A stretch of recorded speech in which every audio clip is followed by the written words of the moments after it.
Der Verkehr in einer Region ist ein komplexes System. Viele Menschen wollen aus verschiedenen Gründen und mit unterschiedlichen Bedürfnissen von einem Ort zum anderen. Einige haben wenig Zeit, andere wenig Geld, etliche wohnen auf dem Land, andere besitzen kein Auto. Um all diesen Bedürfnissen gerecht zu werden, gibt es eine Vielzahl von Verkehrsmitteln: Busse, Taxis, Privatautos. Dabei hat jedes Verkehrsmittel seine Vor- und Nachteile.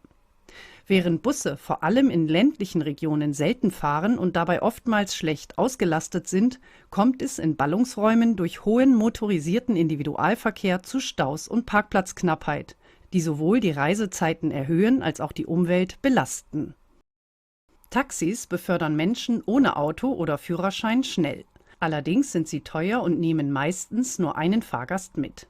Busse befördern viele Fahrgäste und sind preiswert. Allerdings sind die Fahrzeiten länger und an einen festen Fahrplan sowie feste Haltestellen gebunden. Für die Kommunen sind schlecht ausgelastete Buslinien oft teuer. Private Autos sind bei häufiger Nutzung günstig und schnell. Allerdings führt motorisierter Individualverkehr schnell zu Staus, Parkplatzmangel, Luftverschmutzung und Klimabelastung.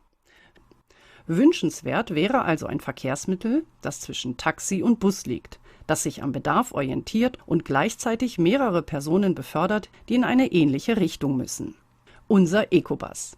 Ein System, das individuelle Fahrgastwünsche und Fahrgastrouten intelligent optimiert. Es gibt schon viele ähnliche Systeme in Deutschland und anderswo. Was ist also das wirklich Neue an Ecobus?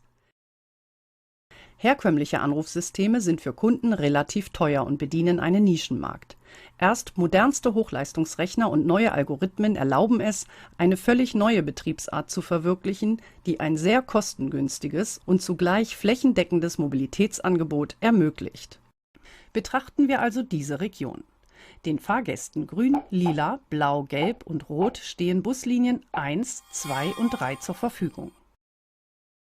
Rot erwischt Linie 1 sofort, muss aber umsteigen. Blau hat einen weiten Weg zur Haltestelle, aber der Bus fährt direkt. Grün und Lila müssen lange warten und Lila verpasst die Verbindung knapp. Nur für Gelb gibt es keine gute Verbindung und er muss laufen. Die Linien 1 und 2 fahren oft leer. In der Realität würde das bedeuten, dass sie seltener eingesetzt werden und zum Beispiel abends nicht fahren. Aber was macht Fahrgast Rot, wenn es mal später wird als gedacht? Und was passiert, wenn Blau schlecht zu Fuß ist? Es bräuchte eine Ergänzung, die die Haltestellen vor die Haustür bringt und niemanden nachts stranden lässt, ohne als Geisterbus durch die Gegend zu fahren. Ecobus bündelt Fahrten intelligent und weist jedem Fahrgast einen Bus zu, der ihn am gewünschten Standort abholt und zum Ziel bringt. So kann Rot auch zu ungewöhnlichen Zeiten fahren, muss Blau nicht weit laufen und für Gelb gibt es endlich auch einen Bus. Das öffentliche Verkehrsnetz wird viel dichter. Ecobus-Fahrgäste melden wie bei der klassischen Taxi- oder Rufbuszentrale ihren Fahrtbedarf ad hoc oder im Voraus an. Optimierte Netzwerkalgorithmen ermöglichen eine Online-Routenplanung und bündeln Fahrten, sodass Fahrgäste sofort Rückmeldung über Abfahrts- und Ankunftszeit sowie den Fahrpreis erhalten. Eine flexible und günstige Beförderungsoption kann Fahrgäste erreichen, die bisher auf private Pkw angewiesen sind.